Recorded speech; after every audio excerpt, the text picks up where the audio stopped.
এই যারা রোজা ভেঙে ফেলে তাদেরকে আপনারা এই হাদিসটা নিজেরা আজকে মুখস্থ করবেন, আর যারা ওই যে লাল কাপড় টাপড় লাগায় খায় এদেরকে এই হাদিসটা শোনায় দিবেন। পারবেন না ইনশাআল্লাহ? বাংলাটা মুখস্থ রাখতে পারবেন তো? বাস, শেষের অংশটা মুখস্থ রাখলেই চলবে, শুধু শেষের জায়গাটা মুখস্থ রাখলেই চলবে। আমি বলছি, মন দিয়ে শুনবেন। রাসূলুল্লাহ সাল্লাল্লাহু আলাইহি সাল্লাম বলেন, আমি ঘুমিয়ে আছি, দুই ব্যক্তি আমার কাছে আসছে। আসার পর ফাআখাযা বিদবঈ, আমার বাহু ধরছে, কিভাবে বাহু ধরছে। তো ধরার পর আমার টাইনা নিয়ে যাইতেছে, স্বপ্নে দেখতেছে নবীজি। সুবহানাল্লাহ। নবীজি বলেন, আমারে নিয়ে যাইতেছে, যাইতে যাইতে দেখলাম ফাআতায়া বি জাবালান ওয়া'রা, আমারে একটা পাহাড়ের কাছে নিয়ে গিয়েছে, আমারে একটা পাহাড়ের কাছে নিয়ে গিয়েছে।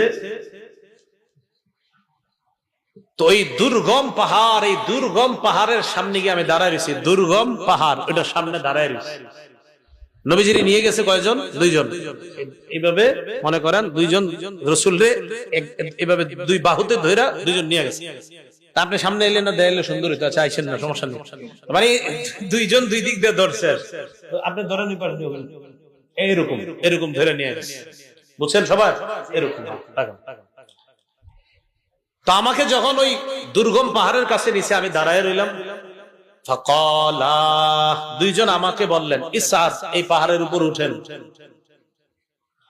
তা আমি জবাব দিলাম, লা উতিকুহু, না না আমি পারবো না, এই দুর্গম পাহাড়ে, এই পাহাড়ে কে উঠবে, আমি পারবো না। নবীজি বলেন, ওই দুইজন নবীজিকে বললেন, সানুসাহিলুহু লাকা, আপনি টেনশন করেন না, পাহাড়ে ওঠা আমরা দুইজন আপনার জন্য সহজ করে দিব।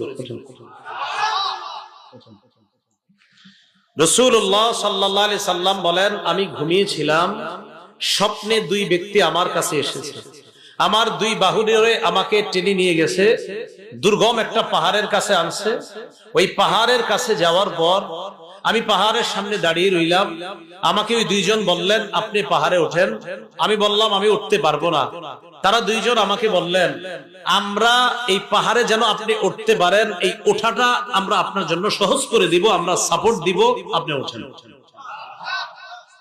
রাসূলুল্লাহ সাল্লাল্লাহু আলাইহি সাল্লাম বলেন, ফাসাইতু, আমি পাহাড়ে উঠলাম। পাহাড়ে ওঠার পর আমি দেখলাম, ইদান বিআসওয়াতিন শাদীদা, প্রচন্ড আওয়াজ আমার কানে আসতেছে। কোথায় উঠাই আওয়াজ পাইছে? পাহাড়ের উপরে। রাসূলুল্লাহ সাল্লাল্লাহু আলাইহি সাল্লাম বলেন, হাত্তা ইদা কুনতু ফি সাওয়াইল জাবাল, যখন পাহাড়ের মাঝামাঝি জায়গায় সমতল